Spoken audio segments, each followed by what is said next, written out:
Halo teman-teman, salam sehat selalu, tetap semangat.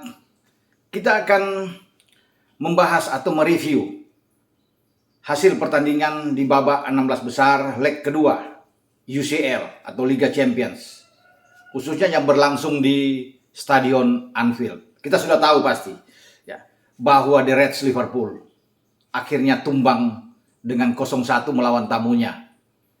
Ini Nerazzurri Inter. Mereka lolos sangat dramatis ya, dengan agregat 2-1.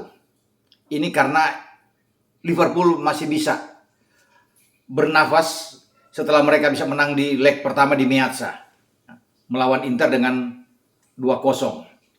Sangat disayangkan memang ketika bermain di Anfield yang tadinya Liverpool itu sangat diunggulkan, sangat difavoritkan untuk bisa memenangkan pertandingan. Akhirnya mereka tumbang.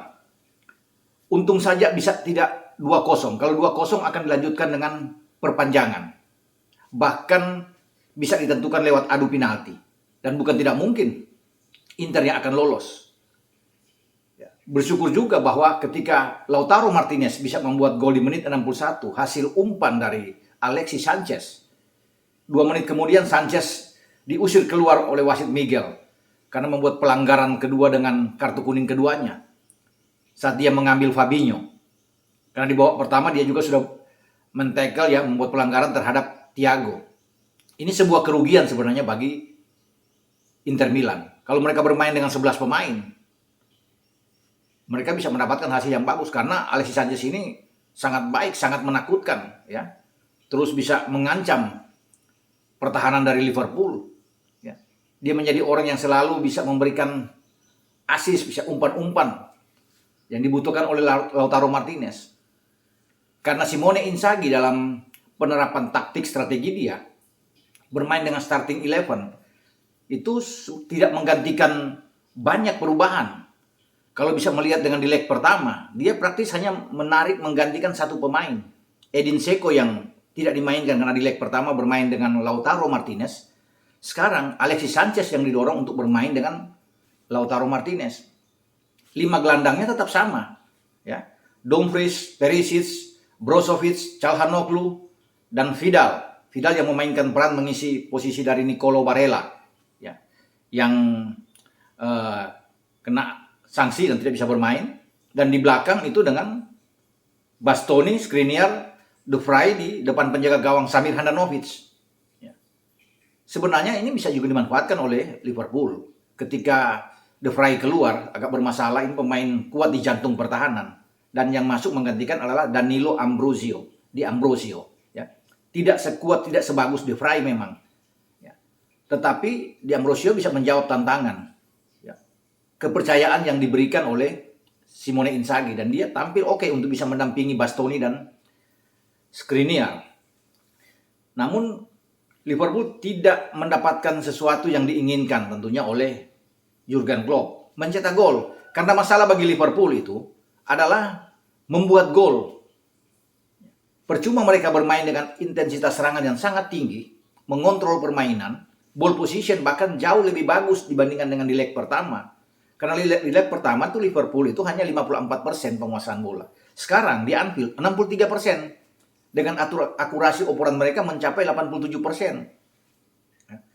Tetapi kalau kita membandingkan juga dengan apa yang dilakukan Liverpool di Meazza, dalam hal menembak dan on target tidak ada perubahan sama sekali, tidak meningkat. Bahkan kalau di Meazza mereka itu melepaskan 13 tembakan dengan 2 on target. Agak susah payah juga memang sebelum mereka bisa mendapatkan itu gol di menit 75. Ketika Firmino datang ya, untuk bisa membuka kebuntuan dari Liverpool saat itu. Sebelum Salah menambah menjadi 2-0. Tapi tetap Liverpool agak sulit saat itu. Karena pertahanannya dibangun Inter oke. Inter tidak main jelek di leg pertama. Inter main oke, bagus di leg pertama. Itulah yang membuat Inzaghi tidak banyak mengubah formasi dia ketika datang ke Anfield untuk bertarung dengan Liverpool. Sehingga hanya satu pemain yang Dzeko yang tidak bermain di pemain inti pertama yang dimainkan. Dan kelihatan sekali bagaimana cara bertahan mereka bagus, disiplinnya oke, sangat rapi bermain. Ketika ditekan oleh Liverpool, itu bukan saja ada 3 pemain tadi, Skriniar, Bastoni, De Vrij yang kemudian digantikan De Ambrosio yang bertahan. Tetapi Dumfries turun ke bawah, Perisic, Brozovic yang memang sebagai gelandang bertahan, dibantu juga oleh Hakan dan juga Vidal. Ini yang menyulitkan bagi Liverpool, ya. Muhammad Salah sama sekali tidak berkembang di babak pertama. Nah, ada peluang memang bagi Liverpool, tapi tidak bisa mendapatkan gol. Finishing yang tidak begitu baik. Ya. Ada satu bahkan kena mistar gawang, tandukan dari Joe Matip setelah menerima umpan tendangan bebas dari Trent. Ya. Yang mereka memang oke dalam hal bermain, mungkin bisa dengan serangan yang dibangun baik, ya. Trent, Robo, ya, mengendalikan permainan. Tetapi kan yang dibutuhkan di sini adalah mereka harus bisa memenangkan pertandingan atau menghindari jangan sampai kalah melawan Inter Milan. Draw kan udah bagus. Dan ini menjadi untuk kedua kali pada musim ini Liverpool itu tidak bisa membuat gol di Anfield. Jarang terlihat bahwa Liverpool tidak membuat gol kalau bermain di Anfield di semua kompetisi. Setelah mereka ditahan imbang oleh Arsenal di leg pertama semifinal Carabao Cup, ya, di Anfield, ini untuk kedua kali bahwa pasukan klub tidak bisa membuat gol dan tidak memenangkan pertandingan ketika mereka menjadi tuan rumah melawan Inter Milan. Bahkan kalau melihat hanya dengan 12 tembakan dan 2 on target, ini kan sama sepertinya. Ya. Bahkan dalam tembakan menurun dibandingkan dengan di Meazza. 2 on target sama mereka dapatkan. Namun di Meazza itu walaupun dapat 2 on target, mereka bisa membuat 2 gol. Di Anfield mereka mendapatkan 2 on target, tidak bisa membuat gol. Ini yang menjadi masalah buat Liverpool. Dan saya katakan agak menjadi sia-sia. Mereka bisa mencapai 63% penguasaan bola dan Inter hanya 37% penguasaan bola. Dengan akurasi umpan yang sangat tinggi. 87%. Perpindahan bola juga di atas 700, hampir 740 kali dimainkan oleh semua pemain Liverpool. Tapi kan itu tidak berguna sama sekali ketika mereka tidak mampu mencetak sebiji gol pun untuk menghindari kekalahan melawan Inter. Kalau Inter bermain dengan 11 pemain bahaya. Ketika Sanchez sudah keluar, ya, dengan kartu merah, ya, saat mengambil Fabinho dan juga sebelumnya Thiago. Ini bisa membuat ketar-ketir bagi kubu Liverpool. Karena bagi Inter memang sulit, ya. Kalau mereka untuk bisa mencetak 3 gol di Anfield, ini memang berat. Tapi kalau 1 gol mereka bisa dapatkan dan itu mereka lakukan. Atau bisa maksimal 2 gol, ya. Dengan harapan Liverpool tidak bisa membuat gol dan mereka bisa melanjutkan pertandingan dalam perpanjangan 2 kali 15 menit. Ini yang menjadi saya pikir pemikiran dari Simone Inzaghi. Bahkan Inzaghi dalam mengejar ketinggalan untuk bisa menambah gol, walaupun bermain dengan 10 pemain di babak kedua, ada 5 pergantian yang dia lakukan. Termasuk berani untuk menarik Lautaro Martinez di menit 75 dengan Joaquim Correa yang masuk. Ya. Tapi memang sulit. Ketika mereka menghadapi Liverpool, ya, di Anfield dengan hanya 10 pemain, ini berat. Ya. Mereka tentunya bagi Simone Inzaghi harus tetap bertahan dengan gigih, ya. Jangan sampai Liverpool bisa membuat gol walaupun mereka sementara unggul dengan 1 gol. Ini yang terus dihindari sehingga mereka kuat sekali dalam bertahan. Tidak ada membuat pergerakan dari pemain-pemain Liverpool untuk bisa masuk lebih jauh. Di babak kedua memang ada 2 kesempatan dari Salah yang dua-duanya mengena tiang. Nah, inilah faktor keberuntungan. Dewi Fortuna agak menjauh dari Liverpool. Ya. Banyak peluang yang tercipta termasuk ketika Jota keluar, kemudian Luis Diaz masuk di menit 83, ada 1 kesempatan di menit akhir namun tidak menghasilkan gol. Jadi sebenarnya peluang-peluang itu ada, tapi finishingnya yang kurang, ya. Di samping keberuntungan ini, ya, 1 mistar, 2 kena tiang. Dan Mane juga tidak berkembang dengan baik sepanjang pertandingan, ya. Tidak sesuai dengan harapan. Lini tengah Liverpool, Curtis Jones tidak bermain bagus, termasuk dengan Thiago. Ini yang membuat Klopp itu harus menarik 2 pemain ini. Sehingga di menit 65, Hendo masuk bersama dengan Nabi Keita untuk mengisi posisi ini, menghidupkan lagi serangan dari Liverpool, membantu Fabinho di sana yang berjuang keras sepanjang pertandingan. Tapi ini pun sulit karena Inter itu bermain memang sangat konsen, sangat fokus. Ya. Counter attack mereka sangat berbahaya. Memang Inter itu hanya melepaskan sepanjang pertandingan 6 tembakan. Tetapi mereka punya 3 on target. 1 diantaranya mendapatkan gol. Dan gol Lautaro Martinez itu berkelas. Luar biasa. Setelah menerima umpan dari Sanchez, ya, dia melepaskan tembakan keras. Ya, tadi sedikit dari luar kotak penalti dan melengkung, tidak mampu diatasi oleh Alisson Becker. Klopp memainkan starting 11 juga, ada 2 perubahan ketika mereka main di Meazza. Kalau di Meazza ada Harvey Elliott, ya, dan Konate yang bermain. Elliott di gelandang dan Konate mendampingi VVD. Sekarang Curtis Jones yang dimainkan lebih awal. Kemudian Joe Matip yang mendampingi VVD. Selainnya sama, selebihnya itu sama. Ya, kalau kita bisa melihat. Ya. Jadi ini akan menjadi bahan evaluasi saya pikir bagi klub. Karena mereka tidak jalan bermain. Tidak istimewa amat. Kalau menurut saya ya. Walaupun mereka mengontrol permainan dengan ball position yang bagus, tapi tujuan akhir adalah harus membuat gol.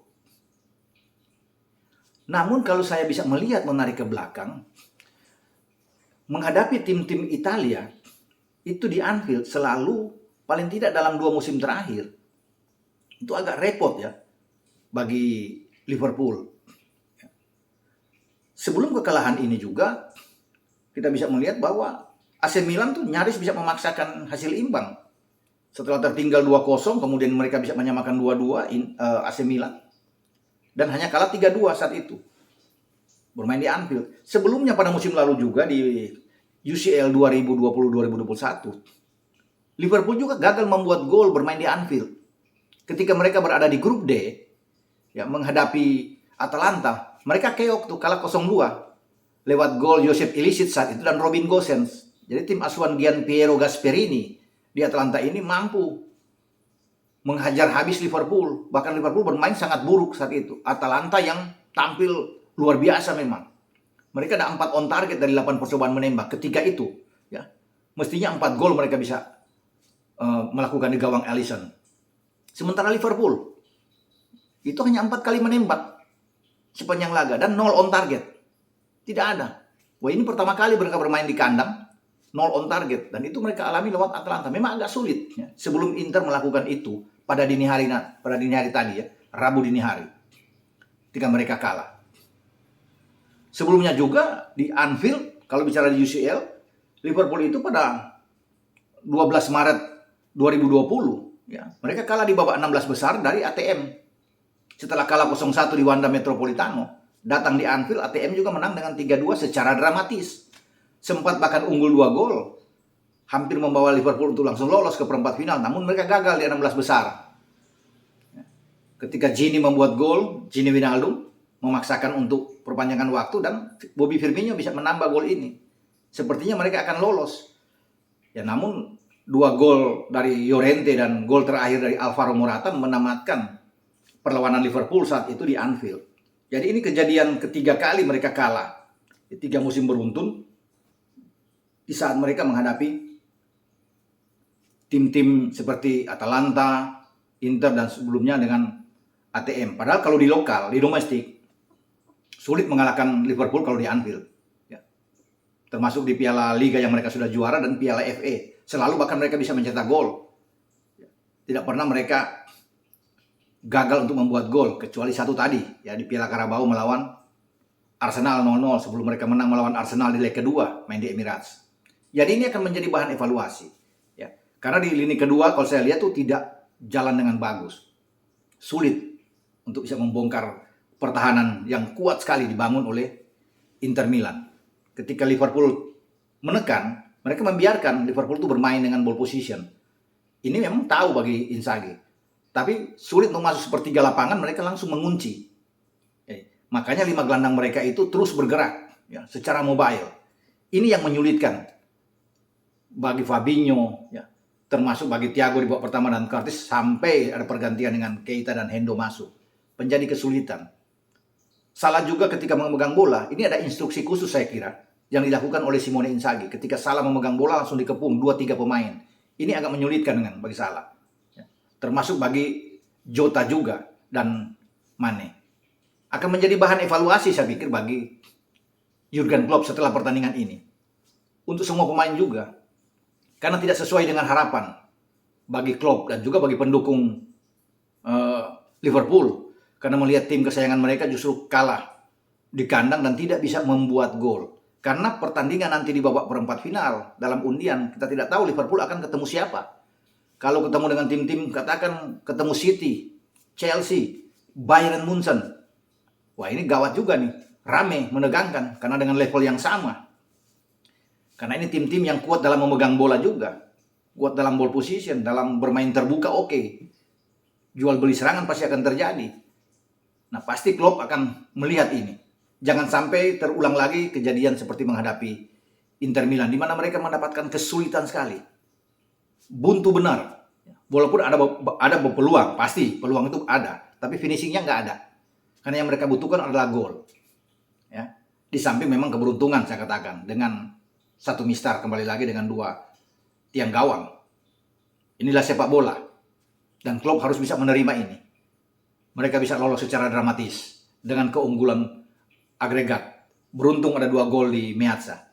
Sehingga menyulitkan bagi Inter untuk bisa mengkonversi lebih dari 1 gol di Anfield. Sampai di sini pembahasan saya dengan review khususnya duel antara Liverpool dan Inter, di mana Liverpool akhirnya bisa mendapatkan tiket mereka ke babak perempat final, ya. Dan Inter walaupun sudah berjuang menampilkan penampilan mereka yang terbaik dalam 2 leg, namun nasib mereka memang tidak bisa untuk terus melenggang maju ke babak perempat final. Harus menunggu sampai musim depan lagi bagi tim asuhan Simone Inzaghi. Sampai di sini. Ciao.